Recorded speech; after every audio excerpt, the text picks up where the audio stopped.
उससे पहले मैं चाहता हूं कि हम हमारे बीच में आज का जो आतिथ्य संस्कार का किरदार निभा रहे हैं आदरणीय मिथिलेश जी मेहता साहब गुरुदेव, उनको भी हम सुन लें।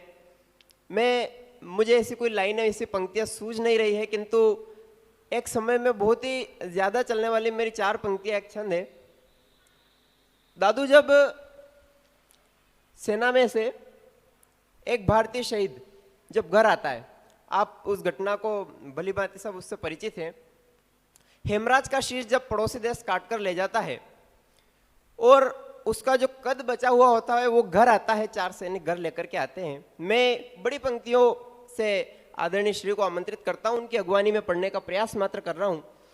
जब वो कद घर आता है तो उसकी बहन दौड़ के आती है, पहले वो देखती है, देखते अचंभित हो जाती है। उसकी पत्नी आती है, वो 16 श्रृंगार मिटा लेती है, मांग मिटा देती है, मंगलसूत्र तोड़ देती है। इस प्रकार का वहां पे दृश्य देखने को मिल जाता है। और अंतिम में उसकी माँ जब बाहर आती है तो माँ उसको देखकर बिल्कुल भी अचंभित नहीं होती है और कहती है कि ये मेरा बेटा नहीं, इसको वापस ले जाओ। तो साथ आए 4 सैनिकों ने कहा कि माँ जी आप ये क्या कह रही हैं, जिसको आपने अपने गले से लगाकर रखा, जिसने आपको जिसको आपने दूध पिलाया, अपने छाती से लगाकर रखा, जो आपका लाड़का है, आपका लाडला है, जिसको आपने सेना में भेजा, आप कह रही है कि मेरा लाल नहीं है, ऐसा क्यों? तो माँ का उत्तर था कि मैंने अपने पूरे बेटे को माँ भारती के लिए भेजा था और ये 1 फुट कम आया है। मित्रों, प्रयास करता हूं, कल्पना देखिएगा, 4 पंक्तियां हैं, एक छंद पढ़ने का प्रयास करता हूं। माँ क्या सोच रही होगी और क्या कल्पनाएं रही होगी उस समय कि हुआ कृत्य घोर घोर शत्रु कहे और रिदम खामोश है तो सांस कैसे ले लूं मैं। कि हुआ कृत्य घोर घोर शत्रु कहे और रिदम खामोश है तो सांस कैसे ले लूं मैं। मैंने शेर दिया तुम्हें, तुमने निशाना साधा, पैरों पर कुचली, वो बांस कैसे ले लूं मैं।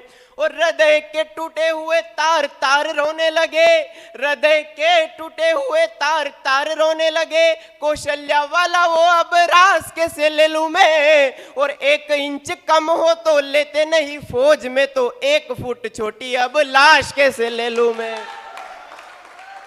आदरणीय मिथिलेश जी नागर साहब की अगवानी, एक बार जोरदार तालियों से माहौल को हरा भरा करें।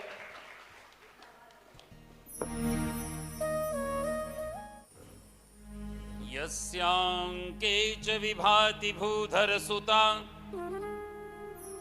देवापगा मस्तके, भालेर्बाल विधुर्गले च गरलम, यस्योरसि व्यालराट, सोऽयं भूति विभूषणः सुरवरः, सर्वाधिपः सर्वदा, सर्वः सर्वगतः शिवः शशिनिभः, श्रीशंकरः पातु मां। रत्नाकराधौतपदां हिमालये किरीटिनीं, ब्रह्मराजर्षिरत्नाढ्यां वन्दे भारत मातरम्।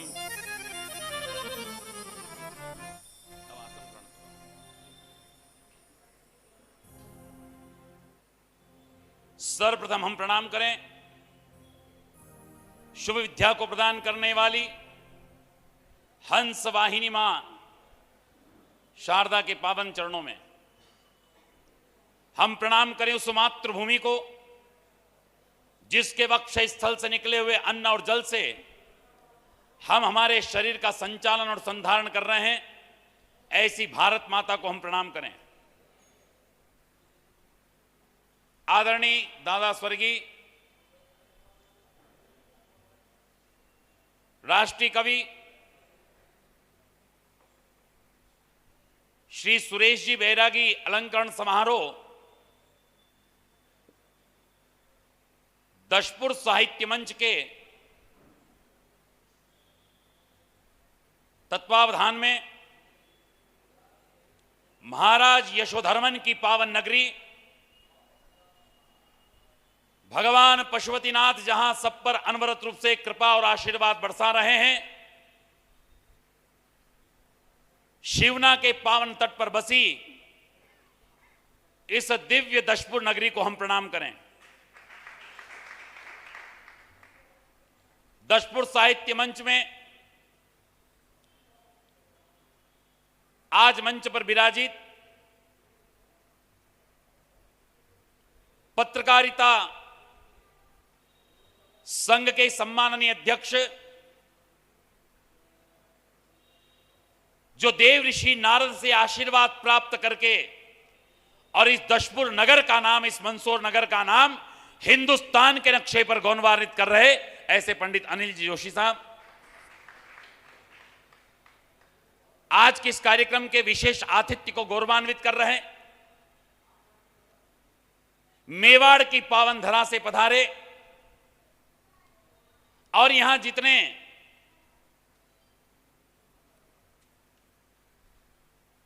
अंकुरित पल्लवित कवि मां सरस्वती के साधक बैठे हैं, उनको आशीर्वाद देने पधारे, ऐसे हमारे परमात्मी कांठेल साहब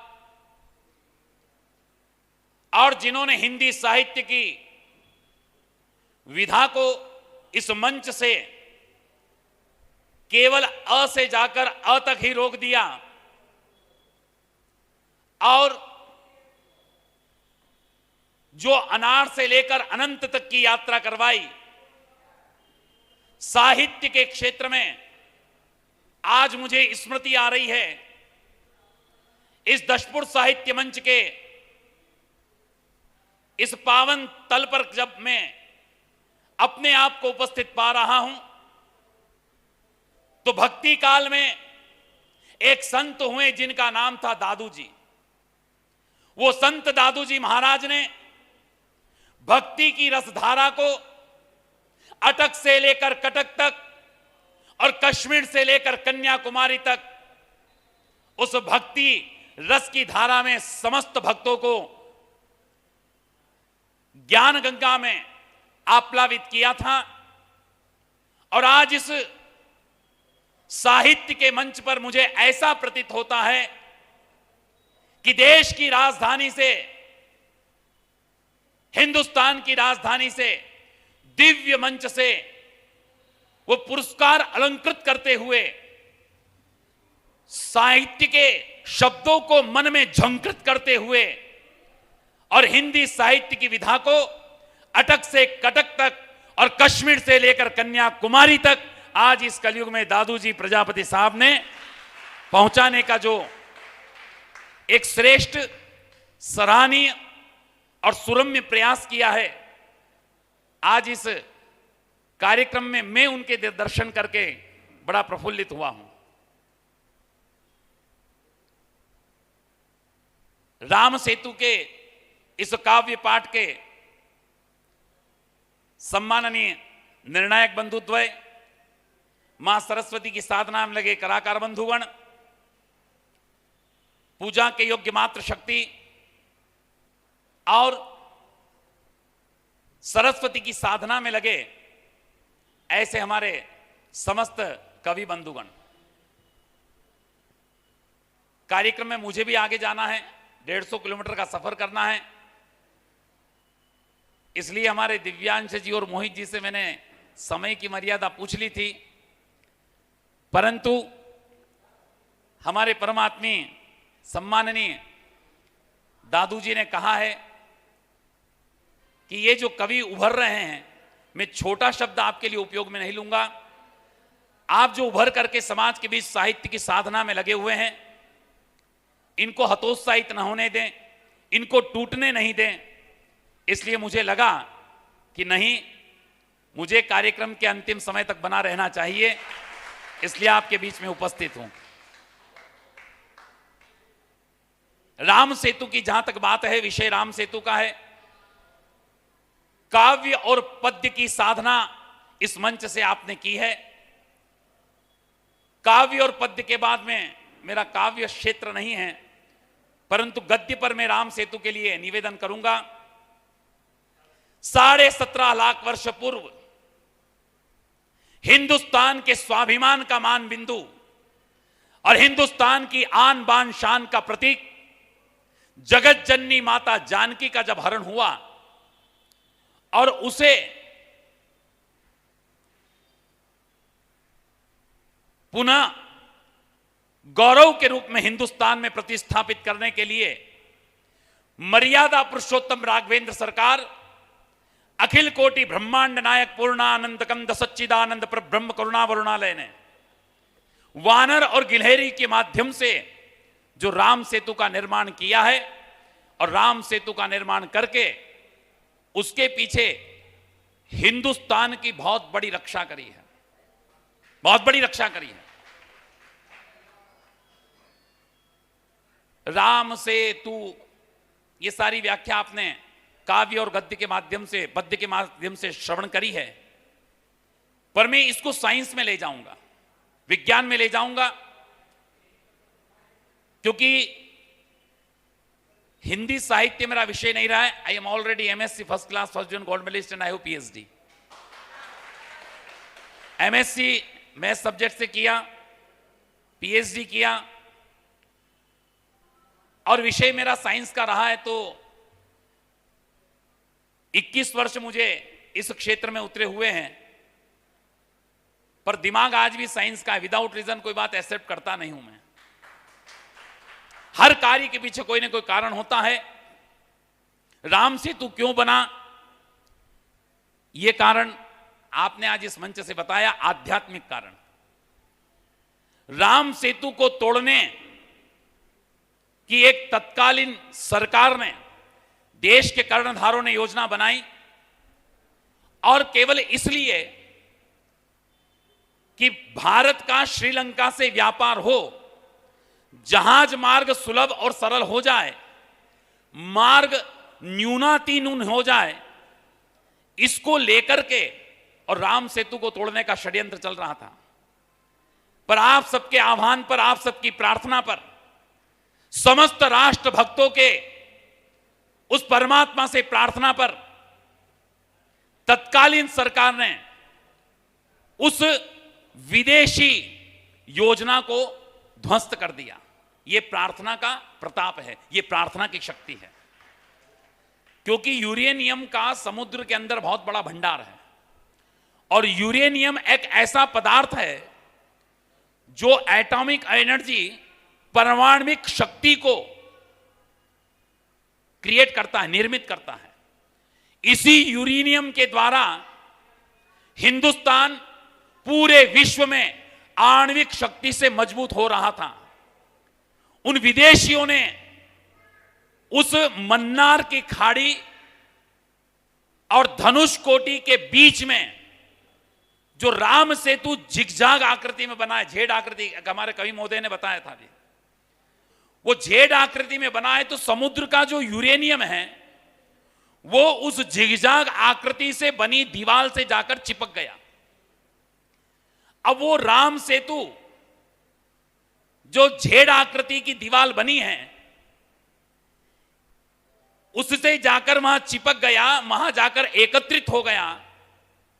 तो हमारी भारत सरकार ने उस यूरेनियम के भंडार को निकालने का प्रयास किया, पर जब लाल बहादुर शास्त्री के समय यह योजना पूरी न हो पाई किसी कारण से, और विदेशियों को लगा कि अगर यह यूरेनियम का भंडार हिंदुस्तान को मिल गया तो हिंदुस्तान परमाणुविक शक्ति में एक बहुत बड़ा स्थान प्राप्त करेगा, इसलिए इस राम सेतु को तोड़ा जाए। बाकी और कोई उद्देश्य नहीं था। और उसके बाद विदेशियों ने तोड़ने के लिए 24,000 करोड़ रुपए इन देश के कर्णधारों को, उस समय तत्कालीन जो सरकार थी, उसको दिए। जब वो योजना सफल नहीं हुई, पैसा कम पड़ा, तो उसी को 38,000 करोड़ रुपए उस योजना के लिए दिए कि धनुषकोटि से लेकर मन्नार की खाड़ी तक ये जल मार्ग जो है, समुद्री मार्ग, इसको सरल और सहज बनाया जाए। परंतु तब भी वह योजना सार्थक नहीं हुई, और जब वापस एक राष्ट्रभक्त कर्णधार इस देश की राजधानी में शासन के लिए आधिपत्य को प्राप्त करता है, तो उन्होंने भी माननीय सर्वोच्च न्यायालय के निर्णय में इतना निवेदन देशभक्तों की तरफ से किया कि अभी समुद्री मार्ग का श्रीलंका के साथ दूसरा वैकल्पिक मार्ग खोजा जाएगा, राम सेतु यथास्थिति ही रहेगा। ये सब आप सब राष्ट्रभक्तों की कृपा का कारण है। अभी केवल वैकल्पिक मार्ग खोजने का कहा है, राम सेतु नहीं तोड़ा जाएगा ऐसा कोई निर्णय नहीं है। दशपुर साहित्य मंच के माध्यम से आप सब शक्ति की उपासना कर रहे हैं, मां सरस्वती की साधना कर रहे हैं। मैं निवेदन करूंगा कि मैं तो अपने मंच से, अपनी व्यासपीठ से समाज के अंदर अलग जगाने का कार्य कर ही रहा हूं, परंतु मैं आप सब कलमकारों से, आप सब कलम के धनी जो यहां विराजमान हैं, चाहे माननीय पत्रकार बंधु हो, चाहे माननीय कवि हो, हम सब कलम के साधक हैं।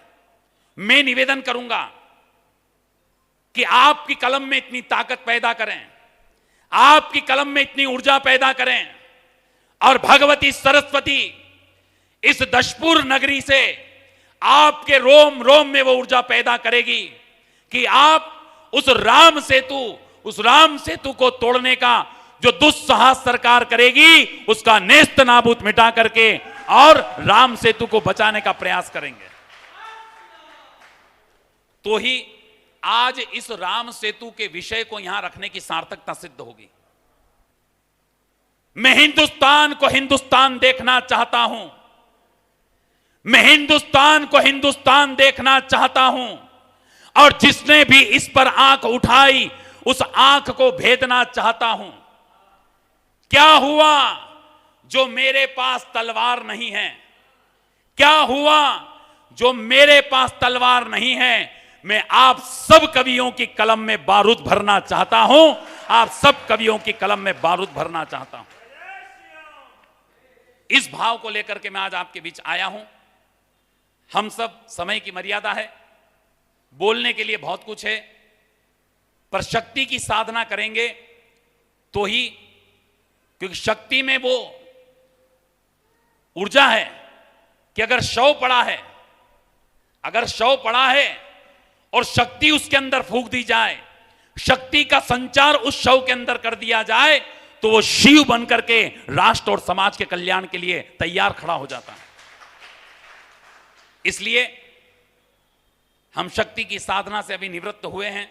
नवरात्रि का पावन पर्व गया है और इस भारत मां से वंदना करें, और वंदना करके मैं अपनी वाणी को विराम दूंगा कि हे भारत मां, हमको इतनी शक्ति देना कि जिन जिन ने मेरी मां भारती पर आंख उठाने का दुस्साहस किया है, जिन जिन विधर्मियों ने इस मां भारती पर, इसी भारत के मां के लालों के सीने में गोलियां दागी है और शहीद हुए हैं, उन सब का बदला हम अपनी कलम और सरस्वती की ताकत से लेंगे, निश्चित लेंगे। ऐसे ज्ञापन हर मंच पे सरकार को देने का पूरे हिंदुस्तान में प्रवास करता हूं, और कथाओं के माध्यम से समाज के अंदर ये जन जागरण कराने का मेरा पूरा प्रकल्प चल रहा है, क्योंकि 2022 बड़ा विषम परिस्थिति को निर्माण करने वाला है। शीतकालीन सत्र के बाद 2022 हिंदुस्तान के लिए बहुत विषम समय आने वाला है। इसलिए हमको अभी से तैयारी रखते हुए, चाहे हम कलम की साधना करते हैं तो कलम के माध्यम से, हम शक्ति की साधना करते हैं तो शक्ति के माध्यम से, हम मानस की साधना करते हैं तो मानस के माध्यम से समाज के अंदर जागरण करने का प्रयास हम करेंगे। क्यों? क्योंकि कहते हैं कि जहां ना पहुंचे रवि, जहां ना पहुंचे रवि वहां पहुंचे अनुभवी, और जहां ना पहुंचे अनुभवी वहां पहुंचे कवि। कवि भी अपने अनुभव से समाज को जागरण देता है। इसलिए यहां तो रवि भी है, हमारे रवि जी आए कहां, पिपलिया मंडी से, है ना, तो रवि जी भी हैं, अनुभवी जी भी हैं, अनुभवी जी भी हैं और कवि जी भी हैं। गंगा जमुना सरस्वती का संगम आज इस दशपुर की पावन धरा पर दशपुर साहित्य मंच ने किया है। मैं दशपुर साहित्य मंच को नमन करते हुए और समस्त कवियों के अंदर बैठी हुई उस मां हंस वाहिनी वाग्देवी सरस्वती को प्रणाम करते हुए शक्ति की साधना से हम राम सेतु को बचाने का प्रयास करेंगे। राम सेतु पर हम बहुत बोल चुके हैं, बहुत सुन चुके हैं, पर अब उसको बचाने का माननीय सर्वोच्च न्यायालय का फैसला बदलने की ताकत यदि स्वामी परम पूज्य रामचंद्र जी परमहंस और महंत नृत्य गोपाल दास जी की भक्ति में है, तो दशपुर साहित्य मंच की भक्ति में भी और साधना में शक्ति है कि एक दिन माननीय सर्वोच्च न्यायालय का निर्णय परिवर्तन होगा और राम सेतु को तोड़ने का अभी जो अधिकार सुरक्षित रखा है सर्वोच्च न्यायालय उसको हमेशा के लिए रद्द करेगी कि राम सेतु हिंदुस्तान के 1 अरब 40 करोड़ हिंदुओं की आस्था का मान बिंदु है, इसलिए राम सेतु नहीं तोड़ा जाएगा।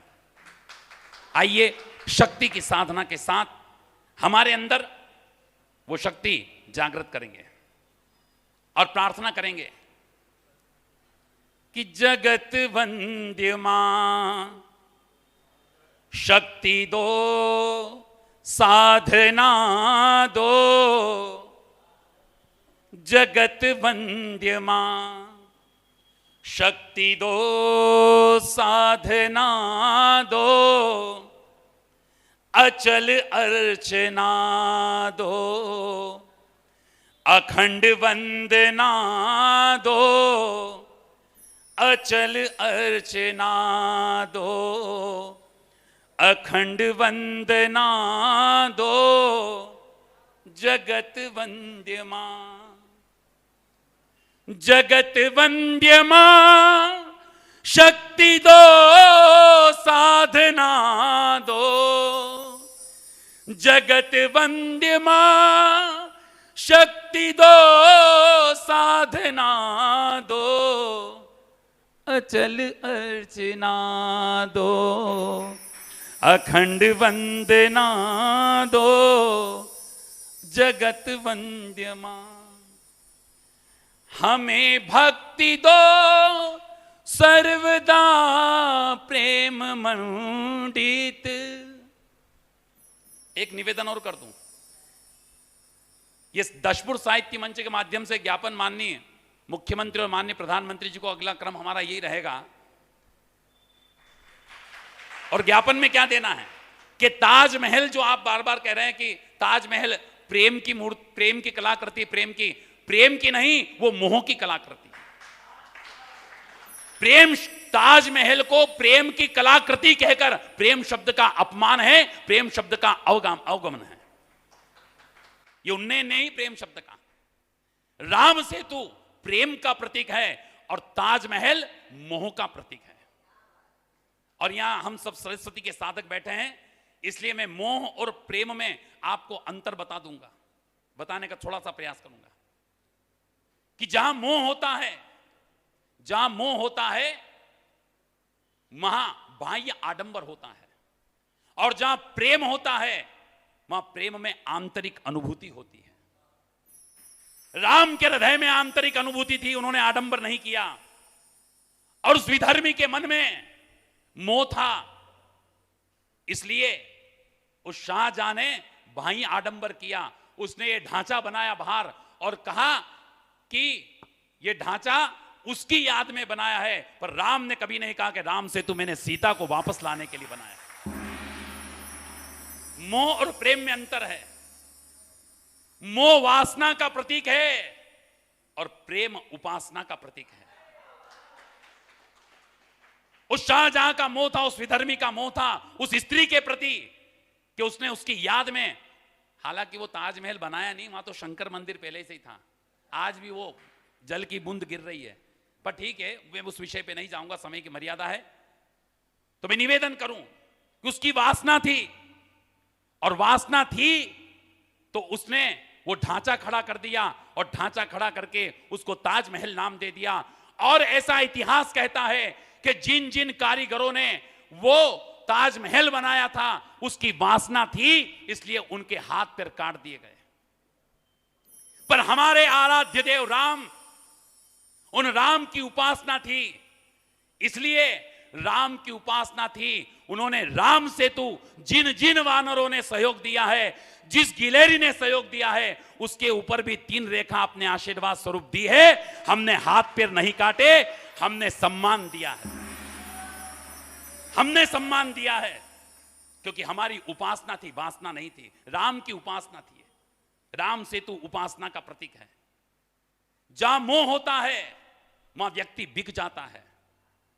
मोह बिका है पर प्रेम टिका है। मोह मस्ताना होता है पर प्रेम दीवाना होता है। मोह के व्यापारी अनेक होते हैं पर प्रेम के पुजारी बहुत बिरले मिलते हैं। इसलिए राम एक ही थे, एक ही हैं और एक ही रहेंगे। पर ऐसे विधर्मी शाहजहां जैसे वासना के भूखे भेड़िए न जाने हिंदुस्तान में आकर चले गए और उनका नामो निशान मिट गया। मोह में साधन और साध्य दोनों नहीं होते हैं। मोह में साधन और साध्य दोनों नहीं होते हैं, पर जहां प्रेम होता है वहां साधन भी होता है, साध्य भी होता है। आज राम सेतु साधन है तो दशपुर साहित्य मंच उसके लिए साध्य है और हम उसकी साधना करते हुए राम सेतु को बचाएंगे। इसलिए शक्ति से प्रार्थना करें कि आज के बाद ताजमहल को प्रेम का प्रतिकृति नहीं, मोह की प्रतिकृति बताएंगे और राम सेतु को प्रेम की कृति बताएंगे। और एक ज्ञापन में और हम पंक्ति लिखेंगे माननीय मुख्यमंत्री जी और प्रधानमंत्री जी के नाम, दशपुर साहित्य मंच के बैनर तले, कि जो 8 विश्व के आश्चर्य हैं उसमें ताजमहल को सम्मिलित किया गया है। विश्व के 8 आश्चर्य में ताजमहल को सम्मिलित किया गया है। उस ताजमहल की जगह पर राम सेतु को सम्मिलित किया जाए। राम सेतु ऐसी दीवार, ऐसा पुल आज तक न तो बना है। ताजमहल तो अभी भी और खड़े, इससे अच्छी अच्छी बिल्डिंगें बन गई। इसलिए शक्ति से प्रार्थना, हमें भक्ति दो सर्वदा प्रेम मंडित, हमें ज्योति दो जो सदा हो अखंडित, हमें ज्योति दो जो सदा हो अखंडित। ना इच्छा रहे ना बसे वासना मां, ना इच्छा रहे ना बसे वासना मां, तुम्ही में मगन मन यही भावना दो, तुम्ही में मगन मन यही भावना दो, जगत वंद्य मां शक्ति दो साधना दो, जगत वंद्य मां। ना हो हर्ष में शोक में क्षुब्ध यह मन। अभी आदरणीय दादा ने कहा था कि राम ने पूरा सेतु बनाया पर राम के चेहरे पर मुस्कान नहीं थी। यह आपकी अंतिम पंक्ति थी। बहुत गूढ़ रहस्य की ये समझ, ये तंदूरे की तान है साहब। हिंदी साहित्य को समझना तंदूर, जैसे तंदूरे की तान हर कोई नहीं समझता, ऐसे हिंदी साहित्य को भी हर कोई नहीं समझता। दादा ने कहा कि राम ने पूरा सेतु बनाया, रावण के अभिमान को नाश किया और वापस लेकर आए, पर राम के चेहरे पर मुस्कान नहीं थी। What is the reason behind this fact? कारण क्या है? कारण ये कि दादा ने अपने साहित्य में लिखा, आदरणीय मेवाड़ की धरा से पधारे हैं, आपने अपने साहित्य में लिखा है कि राम स्थिर प्रज्ञ थे। राम स्थिर प्रज्ञ थे।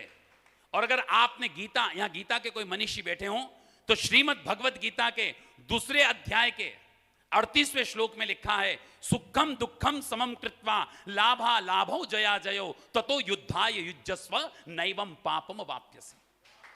हे अर्जुन, जो भक्त सुख दुख में, लाभ हानि में, जन्म मृत्यु में, यश अपयश में एक समान रहता है, वही स्थिर प्रज्ञ कहलाता है। और वही स्थिर प्रज्ञ जीव मुझे प्रिय है, अंतिम में वही मुझे प्राप्त होता है।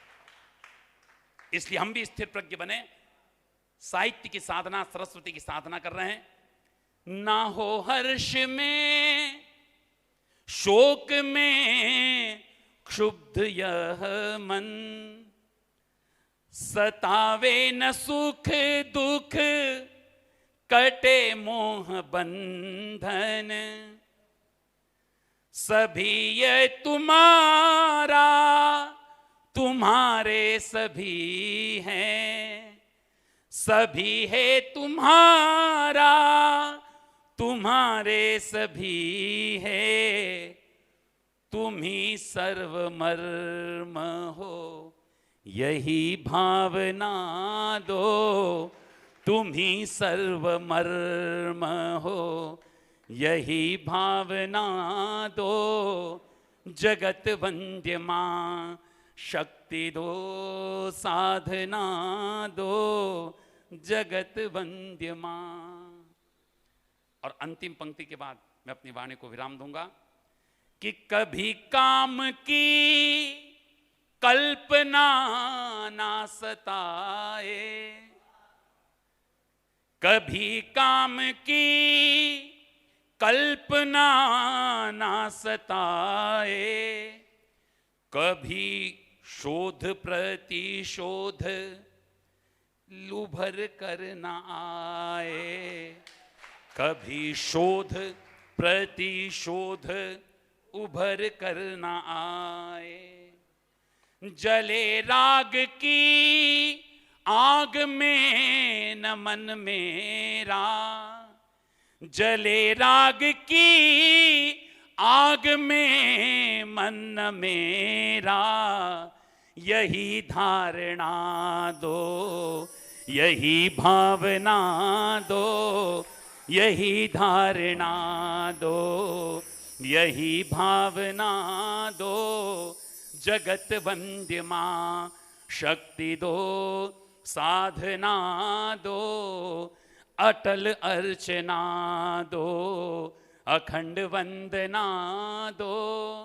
जगत वंद्य मां शक्ति दो, साधना दो, जगत वंद्य मां शक्ति दो, साधना दो, अटल अर्चना दो, अखंड वंदना दो, जगत वंद्य मां। सर्वे भवन्तु सुखिना का जो शंखनाद आज इस मंच से हमारे परमात्मा शिष्य मोरवन से पंडित योगेश जी ने किया है, ये सर्वे भवन्तु सुखिना का सूत्र आने वाले समय में हिंदुस्तान नहीं पूरे विश्व में गुंजायमान हो। और बड़े आनंद से भाव से यहाँ पर ये दशपुर साहित्य मंच निरंतर उन्नति के मार्ग पर प्रशस्त हो। इस दशपुर साहित्य मंच का नाम केवल और केवल यहाँ से मंदसौर से न केवल उज्जैन संभाग, न केवल मध्य प्रदेश, बल्कि हिंदुस्तान के नक्शे पर दशपुर साहित्य का मंच नाम पहुँचे। इन भावनाओं के साथ दादा ने जो अपना काव्य सुनाया था, एक पंक्ति आप और मैं सुनना चाहूँगा। आपसे वहीं विराजमान रहेंगे और फिर हम आनंद लेंगे।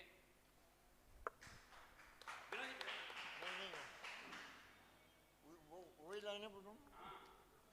वो आखिरी वाली मुस्कान वाली स्थिर प्रति।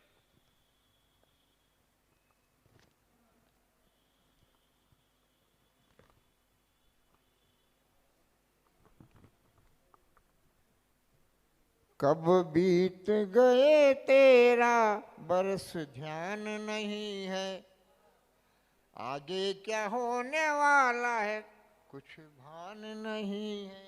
और अंतिम लाइन है, रावण के सारे पुत्रों को स्वर्गवासी कर दिया, विभीषण को राज्य दे के अविनाशी कर दिया। इतना करने पर चेहरे पे मुस्कान नहीं है, इतना करने पर राम जी के चेहरे पे मुस्कान नहीं है। कब जिंदगी गुजर गई कुछ ध्यान नहीं है। बहुत सुंदर। पर जिंदगी गुजर गई, दादा ने what is art of living in our life, जीवन को कैसे जिया जाए वो सूत्र बताया है। मैं बताता हूं कि जीवन निकल गया तो जीने का ढंग आया, जीवन निकल गया तो जीने का ढंग आया, शम्मा बुझ गई तो महफिल में रंग आया, मन की मशीनरी ने जब ठीक चलना सीखा, मन की मशीनरी ने जब ठीक चलना सीखा तो बूढ़े तन के हर एक पुर्जे पर जंग आया, जीवन निकल गया तो जीने का ढंग आया। हम जैसे सरस्वती के साधकों को, दशपुर साहित्य मंच को आपने यहां पधार कर अभी से हमको जीवन जीने की कला के सूत्र को सिखाया है। इस सूत्र का सूत्रपात आपने और परमात्मी दादू जी ने, अनिल जी ने किया है। मैं पुनः इस मंच से, इस दशपुर साहित्य मंच की ओर से आपका साधुवाद, धन्यवाद ज्ञापित करता हूं और दादा की आगे की कड़ी को बढ़ाता हूं कि इस काव्य को कांठल जी ने स्थान दे दिया, इस काव्य को कांठल जी ने स्थान दे दिया, मालवा और मेवाड़ को नया काव्य दे दिया, मालवा और मेवाड़ को नया काव्य दे दिया। ये मंच, ये मंच, ये मंच चांद तक पहुंचे, अरमान यही है। दादा के भाव हैं, आपके भाव मैं हमारे कवियों को बता रहा हूं कि आपके मन के भाव। दशपुर साहित्य मंच, ये मंच चांद तक पहुंचे, अरमान यही है। और इस संत का समाज से आह्वान यही है, इस संत का समाज से आह्वान यही है। और जिंदगी अब हम जिएंगे, हमें भान यही है, जिंदगी अब हम जिएंगे, यही भान हमें है। सर्वे भवन्तु सुखिनः, सर्वे सन्तु निरामया, सर्वे भद्राणि पश्यन्तु, माँ कश्चित् दुःख भाग् भवेत्। आप सबने मुझे बुलाकर इतना सम्मान दिया, मुझे सुना, उसके लिए मैं दशपुर साहित्य मंच का, सम्माननीय मंच का हृदय से साधुवाद, धन्यवाद ज्ञापित करता हूँ। ओम शांति।